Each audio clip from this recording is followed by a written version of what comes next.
Hello everyone. Welcome to our channel, where people shared their extraordinary near-death experiences on the other side and came back to life. This story is about Lena, who committed suicide but was saved after talking to her deceased dad. Now, sit back, relax, and let's dive in. Lena had always been a shy and introverted girl, but her life took a turn for the worse when she landed a job as a waitress in a seedy bar. Her boss, a sleazy man in his 50s, began making inappropriate comments and touching her inappropriately. At first, Lena tried to brush it off, thinking it was just part of the job. But as the weeks went on, the abuse escalated, leaving her feeling violated, helpless, and alone. Lena's mental health began to suffer as a result of the abuse. She became increasingly isolated from her friends and family, and found it difficult to concentrate at work. She began to have panic attacks and nightmares, and started to lose hope that things would ever get better. One day, Lena reached her breaking point. She couldn't take the abuse any longer and decided to take her own life. She wrote a note to her family, apologizing for being weak and unable to cope with the trauma she had experienced. With a heavy heart, Lena swallowed a bottle of pills and lay down on her bed, waiting for death to take her. As she slipped into unconsciousness, Lena felt a sense of peace wash over her. She saw a bright light and felt a warm, comforting presence that she couldn't quite place. Suddenly, she was standing in a beautiful garden, surrounded by flowers and trees. Lena felt a sense of awe and wonder, as if she had stumbled upon a hidden paradise. A man appeared before her, and Lena recognized him immediately. It was her father, who had passed away from cancer a few years earlier. Lena's father had always been her rock, and seeing him again filled her with a sense of love and security. "Dad?" Lena whispered, tears streaming down her face. "Lena, my sweet girl," her father replied, his voice full of warmth and affection. "I'm so sorry you had to go through this. But you're safe now. You're with me and with God." Lena was shocked to hear her father mention God. She had never been a religious person, but the sense of peace and comfort she felt in this moment was undeniable. She felt a strong connection to something greater than herself, a force of love and compassion that transcended her earthly troubles. "Dad, what's happening?" Lena asked, looking around in wonder. "You're having a near-death experience, Lena," her father said gently. "You're seeing a glimpse of the afterlife, and of the love that awaits you on the other side. But you have a choice to make, my dear. You can stay here with me, or you can go back to your life on earth." Lena hesitated. She felt torn between the peace and love she felt in this place, and the pain and trauma of her life on earth. But then she remembered the note she had left for her family, the sense of shame and guilt that had consumed her.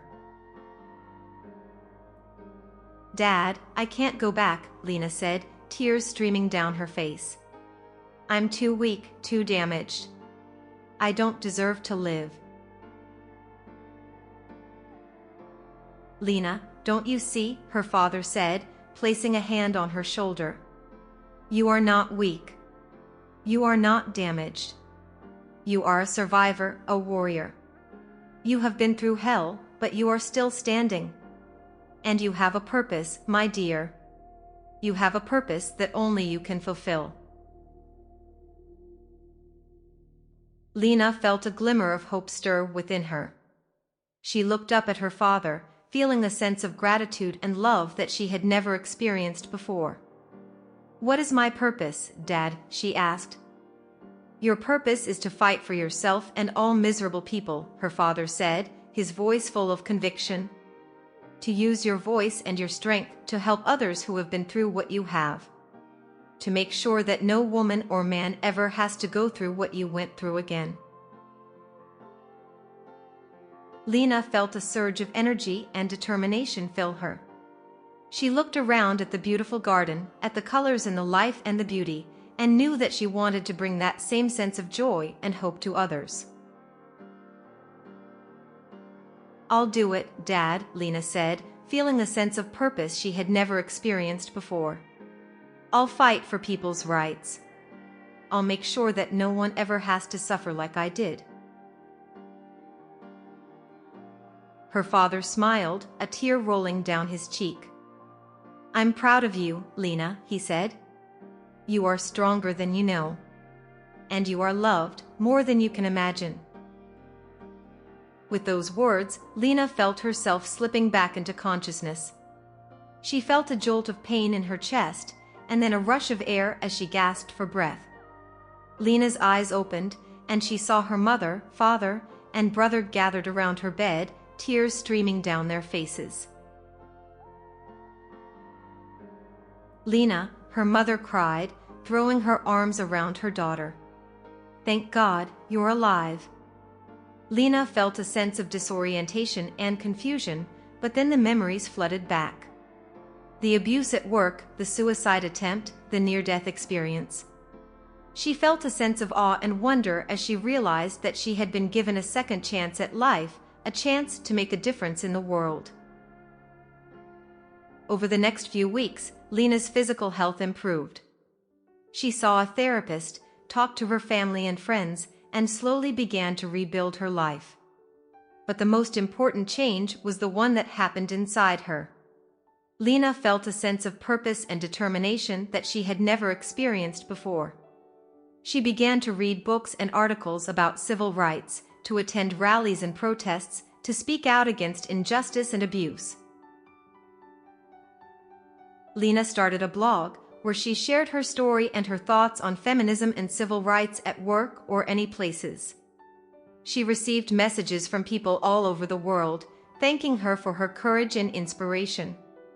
Lena felt a sense of fulfillment and satisfaction that she had never experienced before. Looking back on her near-death experience, Lena knew that it had been a turning point in her life. It had shown her that there was more to life than pain and trauma, that there was a force of love and compassion that could guide her through even the darkest times. Lena knew that her Father and God had been with her that day, and that they had given her a purpose that would guide her for the rest of her life. Thank you for watching this video. Please subscribe and turn on your notification to receive the latest NDE story from our channel. May God bless you all.